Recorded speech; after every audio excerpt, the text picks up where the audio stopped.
Salve galera, eu sou o Advogado de Bermuda e hoje nós vamos estrear uma série aqui no canal. É a série Parabéns pela Coragem.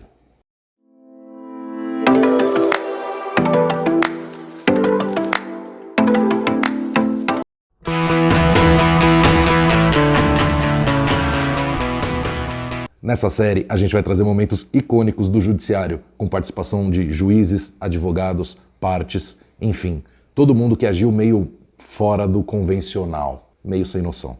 O primeiro deles é um despacho, eu recebi recentemente pelo WhatsApp, não sei a origem, não sei a fonte, se alguém souber pode comentar aqui, mas não dá para saber também de que esfera que é, se é civil, trabalhista ou criminal, enfim, mas é um despacho de um juiz que parece que ficou meio ressentido.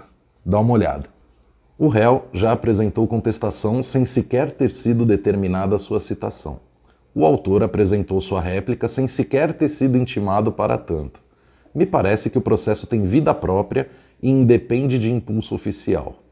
Falta as partes se manifestarem acerca das provas a serem produzidas. Depois, quem sabe, seja necessária a intervenção do magistrado. Bom, deu para ver que o juiz ficou meio sentido, que o pessoal começou a brincar e não esperou por ele, né? Então foram pro play e não convidaram o juiz, e por isso ele ficou meio sentido.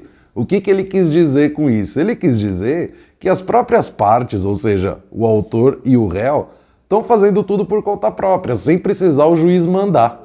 Né? Isso é legal, porque as próprias partes não estão esperando aquela demora que tem tradicionalmente, porque são os prazos que precisam ser cumpridos, que a lei determina, mas é legal, uma já foi e distribuiu, a outra já foi e se defendeu, o outro já foi e se manifestou dessa defesa também, e sem precisar o juiz mandar fazer nada.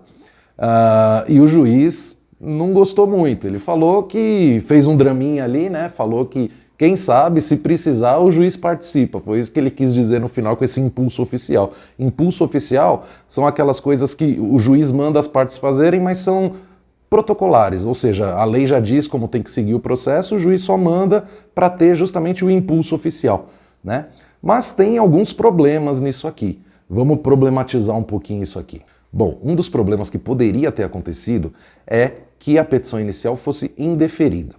Vamos partir do princípio que o judiciário está lá para julgar qualquer processo. Ele precisa julgar os processos que chegam, certo? Entretanto, a petição inicial, ela precisa cumprir algumas regras. E a lei determina que se a petição inicial tiver alguns defeitos, ela precisa ser indeferida e aí o processo vai ser extinto. Vai acabar, depois se a parte quiser, ela começa de novo, ela entra com um novo processo. A defesa que foi apresentada sem o juiz olhar a petição inicial antes, ela teria acontecido à toa. Outra coisa que poderia ter acontecido é um conflito de competência. O que é um conflito de competência? E aqui eu vou explicar uma coisa que bastante gente se confunde. Quando a gente fala em competência do juiz, não é competência no sentido de que ele é incompetente ou de que ele não tem condição ou não tem conhecimento para julgar determinado processo. A competência que eu estou falando aqui é competência territorial, ou seja, o juiz, ele responde e ele julga os casos de uma determinada região. Ele não pode julgar os casos da região ao lado.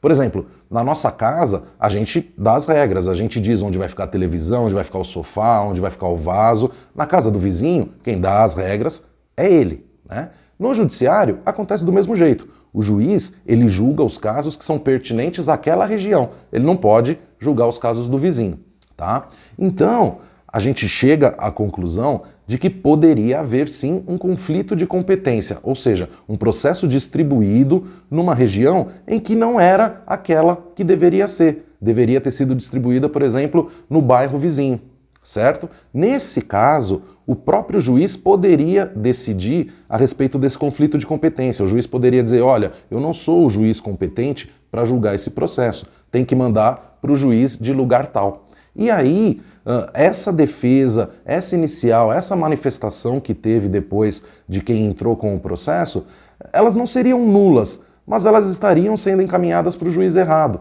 Então, a problematização dessa situação que aconteceu nesse despacho que a gente viu, embora o juiz pareceu ter ficado um pouco ressentido, mas ele levou na boa, porque o correto seria ele ter tomado essas providências antes para analisar todas essas questões que a gente falou. Então, o que a gente viu aqui foi um despacho um pouco fora do convencional, porque o juiz não costuma falar dessa maneira. As partes, na verdade, elas não costumam agir sem ter o impulso oficial, que é o juiz mandando as partes fazerem alguma coisa, porque o juiz é parte essencial no processo, né? Mas ele levou na boa, deu pra ver que ele até brincou um pouquinho, dizendo que se for o caso, mais pra frente o juiz participa. E não, o juiz tem que participar, óbvio que ele tem que participar, mas foi legal porque foi bem fora do convencional, deu uma boa quebrada na rotina. Então é isso, nessa série a gente vai trazer essas coisas que acontecem no judiciário e nem todo mundo fica sabendo, tá? Espero que vocês tenham gostado, deixem o seu like, se inscrevam no canal, deixem o comentário de vocês aqui embaixo, sigam a gente também nas nossas redes sociais, tá bom? Até mais! Foram brincar e não esperaram o juiz chegar para descer pro... Ai, tá brigado. Ai, deu pra ver. Para de rir, cara.